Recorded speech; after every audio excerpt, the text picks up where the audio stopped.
ناہم جماعت میں 505 میں سے 504 نمبر 2 بار کیسے حاصل کیے؟ کیسے عام سی تحصیل کبیروالا کا خالد بن ہائی اسکول پنجاب بھر میں پوزیشن حاصل کرتا ہے؟ دیکھیے اور بھی بہت سارے سوالات اور ان کے جوابات director Khalid bin Walid high school کیسر ندیم کی anchor person for news Alamdin Chaudhry سے گفتگو۔ کرونا کی وبا کی وجہ سے اس وقت پوری دنیا کا نظام متاثر ہو چکا ہے۔ پوری دنیا کے اندر تعلیمی ادارے اس وقت بند ہیں۔ پاکستان میں بھی تعلیمی ادارے اس وقت بند ہیں، اور تعلیمی ادارے جہاں رونق ہوا کرتی تھی، جہاں چہل پہل ہوا کرتی تھی، جہاں تدریس کا عمل مسلسل جاری رہتا تھا، وہ اس وقت بند ہے۔ سب سے پہلے تو ہم اللہ تعالیٰ سے دعا کریں گے کہ اللہ تعالیٰ اس وبا کو اس دھرتی سے ختم کر دے، تاکہ پھر سے یہ ادارے آباد ہو سکیں اور قوم کے جو نونہال ہیں، قوم کے مستقبل ہے، وہ ایک بار پھر اپنے مستقبل کو بنانے میں یہاں پھر سے مصروف عمل ہوں۔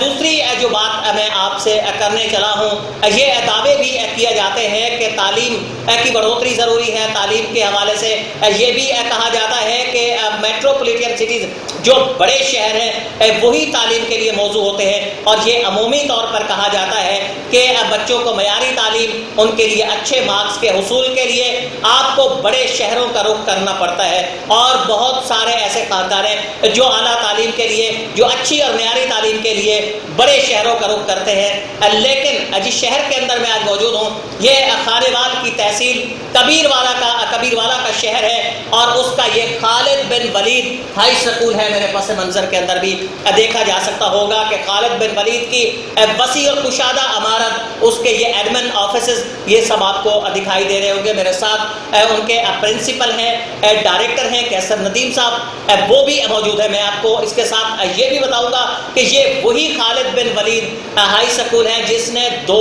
بار 504 یعنی 504 مارکس جو ہیں 9th کلاس کے اندر حاصل کیے۔ یہ ایسی غیر معمولی اچیومنٹ تھی جس کے بارے میں کہیں تصور نہیں کیا جا سکتا۔ وزیر اعلیٰ، سابق وزیر اعلیٰ پنجاب شہباز شریف صاحب سے بھی انہوں نے ایوارڈ بھی حاصل کیے۔ اس سکول کی دھوم جو ہے، اس سکول کی شہرت اس وقت پورے پنجاب کے اندر موجود ہے۔ اتنی بڑی اچیومنٹ یہ سکول کیسے حاصل کر لیتا ہے؟ اس سکول کے اندر تعلیم کا نظام کیا ہے؟ کیا یہاں تخلیقی صلاحیتوں پر بھی زور دیا جاتا ہے؟ اور سکول اتنی گرو کیسے کر رہا ہے؟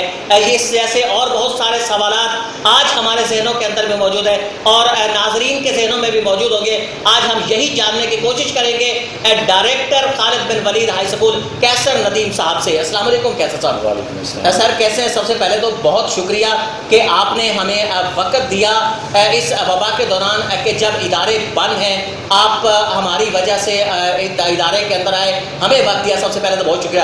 پوچھوں گا یہ کہ 504 مارکس 9th کلاس کے اندر بڑی امپاسبل سمجھے جاتے ہیں، پاسبل کیسے کر لیتے ہیں؟ سب سے پہلے تو میں علی بھائی آپ کا شکریہ ادا کرتا ہوں کہ آپ ہمارے شہر میں تشریف لائے، اور آپ کی ٹیم کا شکریہ ادا کرنا چاہتا ہوں، اور ویلکم کرتے ہیں آپ کو اپنی سٹی میں، اور خالد بن ولید میں بھی آپ کو ہم ویلکم کرتے ہیں۔ ہم نے یہ جو اتنے مارکس حاصل کیے، تو جو ہمارے پاس اس وقت نظام تعلیم چل رہا ہے اس میں ہم نے پروفیشنلزم لے کے آئے ہیں۔ ہم نے ٹوٹل ٹیچرز جو ایک ٹیم بنائی اپنی، وہ پروفیشنلی ٹرینڈ کی انہیں، اور کوئی بھی ایسا ٹیچر ہم نے نہیں لیا جو کہ پروفیشنلی ٹرینڈ نہ ہو، اور ان کی ڈگری جو ہے وہ ایجوکیشن معیار پہ پوری نہ کرتی ہو۔ سب سے بڑی پروفیشنل ڈگری ایم اے وغیرہ۔ اس کے بعد پھر ہم نے جو کنونشنل نظام تعلیم چل رہا ہے اس سے تھوڑا ہٹ کے اپنا تعلیم دینے کی کوشش کی۔ کچھ ہمارے پاس ادارے ایسے بھی ہیں جو دن رات تعلیم دیتے ہیں بچوں کو، وہ بستر سمیت بھی وہیں پہ اسکول میں ٹھہراتے ہیں۔ وہ کنسیپٹ بھی ٹھیک نہیں تھا، اس کو بھی ٹھیک کرنے کی کوشش کی، اور بچوں میں کریٹیوٹی نہیں لائی گئی، اور ان کو جو ہے نا جو اسٹینڈرڈ آرز ہیں ان میں پڑھانے کی بجائے جو ہے وہ ٹیوشن کلچر ہو گیا، یا رٹا بازی ہو گئی، یا نوٹس کی پروویژن ہو گئی۔ ہم نے اس سسٹم سے ہٹ کے بچوں پہ کام کیا، اور اس میں ہم پورا پروفیشنلزم لے کے اور پورا ایک سسٹم ڈیولپ کیا۔ سسٹم میں دیکھیں، سب سے پہلے جو اس ایجوکیشن میں ہے، وہ بچے نے ایگزامینیشن میں لکھنا ہوتا ہے، تو ہینڈ رائٹنگ اسپیڈ، تو ہینڈ رائٹنگ پہ ہم نے خاص کام کیا، اسپیڈ کو ہم بڑا اچھی طرح سے مینٹین کرتے ہیں. اسپیڈ تو وہ چیز ہے جس کے اوپر عمومی طور پہ کانسنٹریٹ کیا نہیں جاتا. جی کانسنٹریٹ نہیں کرتے لوگ کہ بچہ جو ہے ان کی پر منٹ ان کی جو ہے نا وہ ورڈس کی اسپیڈ کیا ہوتی ہے, کیونکہ پیپر ایک لمیٹیڈ ٹائم میں انہیں اٹیمپٹ کرنا ہوتا ہے. اور پھر اس کے بعد ہم نے بچوں کو جو ٹیچرز رکھے اور وہ پروفیشنلی ٹرینڈ تھے کہ جو 40 منٹس کا جو پیریڈ ہوتا ہے یوزلی سارے اسکولس میں ہوتا ہے, وہ اسی میں ان کو کوچنگ دے رہے تھے اور ان کو لکھنے اور ایگزام اٹیمپٹ کرنے, تو ان کو مکمل ٹیکنیکس اور پوری اسکلس ان کو وہ ان میں پرووائڈ کرتے ہیں. اور اس کے بعد جب بچے گھر جاتے ہیں تو اسائنمنٹ دی جاتی ہیں, بجائے کہ بچے ٹیوشن کلچر پہ جائیں یا اکیڈمی کا حصہ بنیں یا وہ رٹا پہ چلیں, اسائنمنٹ اسپیشلی بنائی جاتی ہیں جس پہ ان کی کریٹیوٹی بہت سامنے نکل کے سامنے آتی ہے.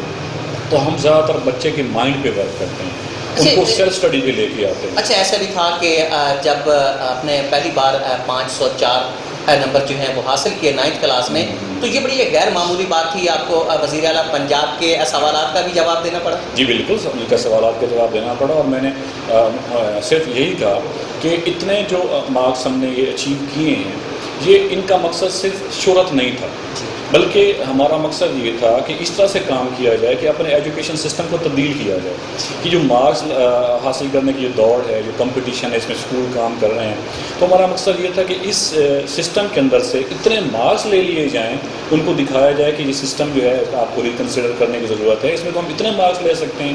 ٹھیک ہے, تو ہم نے اس کو اس طرح اچیو کیا کہ مارکس کی دوڑ کو ختم کرنا چاہا کہ مارکس جو آپ رکھتے ہیں, لمیٹیشن رکھتے ہیں, بچوں کو آپ انلمیٹڈ پڑھائیں, ایسا انہیں سلیبس پڑھائیں, ایسی ان کو ٹیکنیک کی طرف لے جائیں, کریٹیوٹی آئے. جب آپ انہیں ایک لمیٹیشن دیں گے کہ آپ اتنے مارکس لیں گے, آپ ایسے اتنا یاد کریں گے, آپ کے سبجیکٹس اس لمٹ کے ہوں گے, تو پھر اس لمیٹیشن کو ہم نے کراس کرنا چاہا. جب آپ اپنے ایجوکیشن کو لمیٹیشن دیں گے, مارکس دیں گے, تو ہم اسے اچیو کر کے دکھائیں گے. اور ہمارا مقصد مین یہی تھا کہ اس سسٹم کو ریکنسیڈر کیا جائے اور مارکس سسٹم سے نکال کے بچوں کو کریٹیوٹی کی طرف لے جائے, جس میں پاکستان لیڈ کر رہا ہے. ٹیچرس ٹریننگ وغیرہ بھی ہوتی ہے؟ بالکل, ہم نے ایک کانفرنس ہال بنایا ہوا ہے, اس کا وزٹ بھی آپ کیجیے گا, جس میں ہم ٹیچرس کو اسائنمنٹس دیتے ہیں. سب سے پہلے ٹیچرس وہاں اسمبل ہوتے ہیں, ڈیلی اسائنمنٹ ان کو ملتی ہیں, ان کو ٹریننگس ملتی ہیں, اور ڈیلی بیس پہ جا کے وہ اسی ٹارگیٹ پہ جا کے پڑھاتے ہیں بچوں کو جو ہم آفیشلی ان کو دے رہے ہوتے ہیں. اچھا, چارجز جو ہیں یہ بھی کہا جاتا ہے کہ شہروں کے اندر, بڑے شہروں کے اندر بڑے بڑے چارجز ہوتے ہیں, 30,000, 40,000, 50,000, تو کہیں یہاں بھی اسی طریقے سے چارجز دیے جاتے ہیں؟ خالد بن ولید نے ایجوکیشن سسٹم میں ہمیشہ ریفارمز لانے کا سوچا ہے. ہمارے اس اسکول میں ایڈمیشن پہ ایک تو ایڈمیشن فیس نہیں چارج کی جاتی. ہم یہ سمجھتے ہیں کہ ایڈمیشن فیس بچوں پر وہ نہ بوجھ ہے, وہ نہیں لینی چاہیے. سمپلی ہم لوگ جو ہے وہ ان سے 2500 فیس چارج کرتے ہیں. اس کے علاوہ ہمارے جو ہڈن چارجز ہوتے ہیں سالانہ, وہ بالکل نہیں ہوتے. کوئی ایگزام چارجز کے نام پہ یا ہڈن چارجز کے نام پہ یا ریویوز بنائے جاتے ہیں, صرف ماہانہ فیس ہوتی ہے, اس کے علاوہ ہم کسی قسم کے چارجز نہیں لیتے. اور میرے خیال میں جو گورنمنٹ ایک بچے کو پڑھا رہی ہے, تو ان کے ایک بچے پہ 5,000 سے 6,000 ان کے اخراجات آ رہے ہیں. اور اس کے مقابلے میں جو پرائیویٹ اسکولس جو ہیں وہ ایک بچے کو ایک لمیٹڈ فیس میں رکھ کے کہ 2500 ہے, تو اس میں اگر ایوریج جو فیس جو ہم یتیم بچے ہیں یا ڈیزرونگ ہیں یا جو ٹاپر اسٹوڈنٹس ہیں, ان کو نکالنے کے بعد 1,800 روپیز ایوریج فیس ہم چارج کر رہے ہوتے ہیں. اور تو یہ اس طرح کے بہت سے ادارے ہمارے پنجاب میں ہیں جو اس لمیٹڈ فیس میں رہ کے بچوں کو تعلیم دیتے ہیں. رینٹ بھی پے کرنا ہوتا ہے, اور بہت ٹیچرس کو بھی پے کرنا ہوتا ہے, اور پھر بچہ بھی گورنمنٹ کو پڑھا کر دینا ہوتا ہے. تو یہ ابھی چارجز کے حوالے سے, اس کے علاوہ مشکلات کے حوالے سے بھی باتیں آئیں. ہاں ظاہر سی بات ہے. لاک ڈاؤن جب سے شروع ہوا تقریباً 3 ماہ سے زائد کا عرصہ ہو گیا ہے, اسکول کو مشکلات تو ہوں گی بند ہونے سے؟ بالکل, وہ اسکولس تو جو ایجوکیشن ہے یہ تو آپ کو پتہ ہے کسی بھی ملک کی ریڑھ کی ہڈی ہے. یہیں سے ہم نے سارے تھنک ٹینکس پروڈیوس کرنے ہوتے ہیں, ڈاکٹرز, لائرز, ملک چلانے والے, پولیٹیشین بھی یہیں اسکول سے بن کے جاتے ہیں. تو وہ 3 مہینے سے اسکول بند ہیں, اور آپ کو پتہ ہے کہ تقریباً 70% بورڈ تعلیم کا وہ پرائیویٹ سیکٹر نے اٹھایا ہوا ہے. اور وہ جو 3-4 مہینے سے بند ہے, آپ ان کو آپ دیکھیں تو ان میں سے بھی بہت سے ادارے ایسے ہیں, تقریباً لاکھوں میں ایسے ہوں گے جو رینٹڈ بلڈنگس کے ہیں. تو وہ جب ان کا یہ لاک ڈاؤن ہوا ہے تو اس کا رینٹ پے کرنا اونرز ہیں ان کے لیے مشکل ہو گیا, اور ٹیچرز کو پے کرنا مشکل ہو گیا. پھر والدین نے جو ہے, جب سے ہمارے منسٹر صاحب نے یہ کہا کہ آپ لوگوں کو فیس دینے کی کوئی ضرورت نہیں اور یہ پرائیویٹ معافی ہے, یہ بھی ہم ان کی اس اسٹیٹمنٹ کو کنڈیم کرتے ہیں کہ جب سے انہوں نے یہ اسٹیٹمنٹ دی تو پیرنٹس نے اسکول آ کے فیس دینا بھی مناسب نہ سمجھا، تو بہت سارے جو ادارے وہ ڈیکلائن ہو گئے اور بہت سے ادارے بند ہو گئے ہیں. ایون کہ میں نے دیکھا کہ کچھ پرائیویٹ جو ٹیچرز ہیں وہ انہوں نے سبزی اور فروٹس کی ریڑھیاں تک لگا لی. تو یہ تو جو ہے نا وہ تعلیمی اداروں کے ساتھ عمومی طور پر ایک سمجھا جاتا ہے کہ ریموٹ ایریاز کے لوگ انفیریٹی کمپلیکس کے اندر شکار ہوتے ہیں کہ وہ ایک اچھی اور معیاری تعلیم کی طرف نہیں جاتے. تو آپ کے اندر یہ جذبہ کیسے آیا؟ آپ نے یہ کیسے سٹینڈ لیا کہ آپ بڑے شہروں سے بھی سبقت لے گئے؟ دیکھیں جی، یہی ہم چاہ رہے تھے کہ جو بڑے شہروں میں تعلیمی ادارے ہیں تو ان کے اخراجات اور ناجائز اخراجات، یعنی آپ ایسے ادارے بھی ہیں ہمارے جو ایجوکیشن منسٹر ہیں ان کو وہاں یہ ایکشن لینا چاہیے جن کے بازوں میں یہ اسکول چل رہے ہوتے ہیں، کیونکہ 40,000 ان کے ایڈمیشن چارجز ہوتے ہیں اور ان کی 10 سے 15,000 ٹیوشن چارجز ہوتے ہیں اور بھی بہت سارے چارجز ان کے سالانہ جو ہم سے لیے جا رہے ہوتے ہیں. تو ہم یہی کرنا چاہ رہے تھے کہ جو ریموٹ ایریاز ہیں یہاں کے بچے ٹیلنٹڈ زیادہ ہیں، اگر ان کو فیسلٹی وہ دی جائے تو یہ بڑے شہروں کے بچوں کا اور ان کے اسکول کا اور ان کے نظام کا بڑے اچھا طرح سے یہ کمپیٹ کر سکتے ہیں، کوپ کر سکتے ہیں. تو ہم نے اسی جذبے کے ساتھ اپنے اس تحصیل میں کام سٹارٹ کیا اور میری ٹیم نے میرا ساتھ دیا اور والدین نے بہت. پورے پنجاب میں بہت سارے ایسے ادارے ہیں، بہت سارے ایسے لوگ ہیں جو خالد بن ولید کی طرح بننا چاہتے ہیں. کیا میسج دینا چاہیں گے ہماری اسکول؟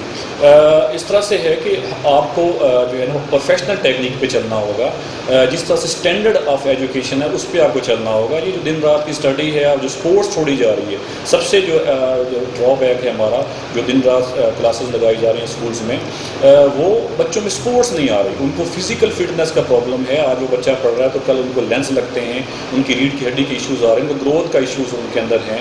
تو آپ اسٹینڈرڈ آورس پہ پڑھائیں اور پروفیشنل ٹیچرز کو ہائر کریں اور ان کو ٹرینڈ کریں، اور آپ ایک سسٹم آف ایجوکیشن لانچ کریں اور آپ ایک پیرامیٹرز بنائیں، ان پہ اپنے بچوں کو پڑھائیں اور ٹیچرز کو ٹرین کر کے چلیں. اور یہ جو آپ لوگ کاپی کرتے ہیں بڑے اداروں کو، خاص طور پر دن رات کلاسز والے جو ادارے ہوتے ہیں ان کو، ٹیوشن کلچر کو آپ لوگ کرتے ہیں اور جو نوٹس دیے جاتے ہیں یا جو ان کی ہیلپ بکس دی جاتی ہیں، اس طرح سے بچے میں گروتھ رک جاتی ہے. تو آپ لوگوں کو جو ہے نا اس کا ہٹ کر چلنا چاہیے. اور پھر جو آپ لوگ رسمی طریقے سے آپ لوگ چل رہے ہوتے ہیں، ذرا اس پہ بھی خیال رکھنا ہے کہ ایک بچہ چھوٹا ہوتا ہے، اس کا بیگ بہت زیادہ ہوتا ہے. ہم اس کو بھی اوائڈ کرتے ہیں. ہم ان کو ڈفرینٹ فارمیٹس میں ڈیوائڈ کر چکے ہیں کہ یہ جو پری کلاس ہے یہاں صرف اردو پہ فوکس ہونا چاہیے. اب جو بچہ تھوڑا گرو کر رہا ہے، اب اس کی میتھمیٹکس ٹھیک ہونی چاہیے. اب بچہ کچھ اور جو ہے گرو کر چکا ہے تو اس کی انگلش اور گرامر پہ ورک کرنا چاہیے. دین ہم اس کو سائنس کی طرف لے کے جاتے ہیں. تو جو پرائمری ہماری پری کلاسز ہیں وہاں سے لے کے پھر ہم میٹرک کلاسز میں، بجائے کہ رسمی تعلیم پر جس میں اس کو کلاس 2 میں اس کا ہیوی بیگ ہو جائے، اس میں وہ پاک اسٹڈیز لے کے آ رہا ہے، کمپیوٹر لے کے آ رہا ہے، اسلامیات پڑھ رہا ہے اور اردو پڑھ رہا ہے اور میتھمیٹکس بھی ہو رہی ہے اور بہت سارے ایسے سبجیکٹس اس بیچارے بچے پہ جو ہے نا وہ بوجھ ڈال دیا جاتا ہے. بجائے تو آپ اس کو ایسی ایکٹیویٹیز دیں جس میں کریٹیوٹی آئے اور اس میں محبت پیدا ہو. کامیاب لوگوں کی کامیابی کی طرف جاتی ہوئی باتیں اور کامیابی کے راز گفتگو آپ نے سنی ضلع خانیوال کی تحصیل کبیروالا کے خالد بن ولید ہائی اسکول کے ڈائریکٹر کیسر ندیم صاحب کی. ان کا یہ کہنا تھا کہ اسٹینڈرڈ تعلیم کی طرف لوگوں کا رجوع ہونا چاہیے، اچھی اور معیاری تعلیم اور کریٹیوٹی بیسڈ جو تعلیم ہے اس کی طرف رجوع ہونا چاہیے. اسی ذریعے سے ہم ملک و قوم کی خدمت کر سکیں گے، اچھے ڈاکٹرز پیدا کر سکیں گے، اچھے انجینئرز پیدا کر سکیں گے اور اچھے جو پروفیشنلز ہیں ہم انہیں پیدا کر سکیں گے. اگلے پروگرام تک کے لیے دیجیے علی امجد چودھری کو اجازت. اللہ نگہبان.